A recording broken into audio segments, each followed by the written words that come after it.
The Panama Canal, a vital artery through the heart of the Americas.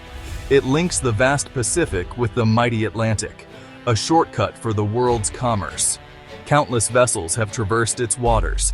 They carry the lifeblood of nations. Grain, oil, manufactured goods, all flow through this remarkable channel. But then, in the spring of 2025, something changed. The constant hum of activity ceased. The great locks fell silent. Ships, once eager to pass, now waited. They formed long, mournful queues at either end. The world's maritime highway was inexplicably closed. An announcement was made. Technical difficulties, they said. But the silence from the canal zone felt heavier. It hinted at something far more profound. Initial reports were sparse, conflicting. Some spoke of power failures. Others mentioned inexplicable navigation system malfunctions. The authorities in Panama were tight-lipped. The flow of goods had stopped. The implications were immediate and deeply troubling. What force could bring such a marvel to its knees? The world watched and waited. The first signs were dismissed, minor glitches. Control panels in the lock operations flickered erratically. Sensors gave impossible readings. The massive gates became sluggish, then unresponsive. Engineers worked tirelessly. They checked circuits. They replaced components. Yet the problems persisted. They even seemed to spread, like an unseen contagion moving through the veins of the canal. Then came the whispers from the water itself. Divers sent to inspect the submerged mechanisms of the locks reported strange phenomena. They spoke of unusual light patterns, shimmering beneath the murky surface. Unnatural currents pulled at them. Their equipment behaved strangely. Compasses spun. Depth gauges gave false readings. Some divers surfaced pale and shaken. They were unable to articulate precisely what they had seen, or what they had felt. Only that it was wrong. Magnetic disturbances were recorded. Strong, localized, centered deep within the Gatun Lake. These were not natural fluctuations. The Earth's magnetic field seemed to warp and bend around an unseen point. Energy readings spiked.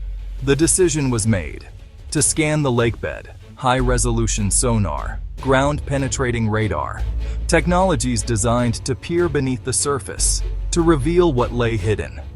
The survey ships moved slowly, methodically. Their instruments painted a picture of the lake bottom.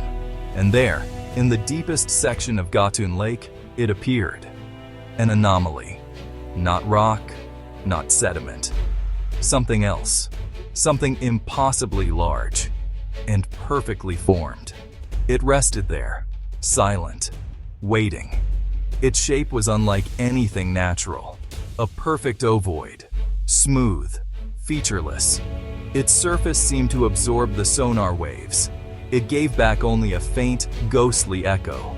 Geologists were baffled. Engineers were equally mystified. It was clearly artificial. Yet its scale suggested a technology far beyond human capability. It was buried partially in the ancient mud. The Panamanian government, overwhelmed, made the call. A plea for international assistance. The United States responded swiftly. The military presence was bolstered. A tight cordon was thrown around Gatun Lake. It became a no-go zone. No ships, no unauthorized aircraft, no prying eyes. The official story remained one of complex technical issues. But the scale of the military response told a different tale. Scientists from across the globe began to arrive. Physicists, biologists, materials experts, linguists, just in case. They were the best minds humanity could offer, flown in under conditions of utmost secrecy. They were briefed, shown the sonar images, the energy readings, the perplexing data. Their task was monumental: to understand Vector Zero, to determine its nature, its purpose, and, most urgently, whether it posed a threat. The pressure upon them was immense. The fate of global stability seemed to rest on their shoulders. The investigation began in earnest. Submersibles, equipped with an array of sensors, approached Vector Zero cautiously. They mapped its surface. They probed for weaknesses, for entry points. The object remained inert, unresponsive. Yet the strange phenomena persisted. The closure of the Panama Canal sent immediate shockwaves through the global economy. It was a stark reminder of how interconnected our world has become and how fragile those connections can be. Ships laden with goods, from cars to coffee beans, were forced to reroute around Cape Horn, through the Suez Canal, if possible. These detours added thousands of miles to journeys. They added weeks to delivery times. And they added billions to shipping costs. Costs that would inevitably be passed on to consumers. Supply chains, already strained by recent global events, began to buckle, then to break. Factories idled, waiting for components that were now stuck at sea.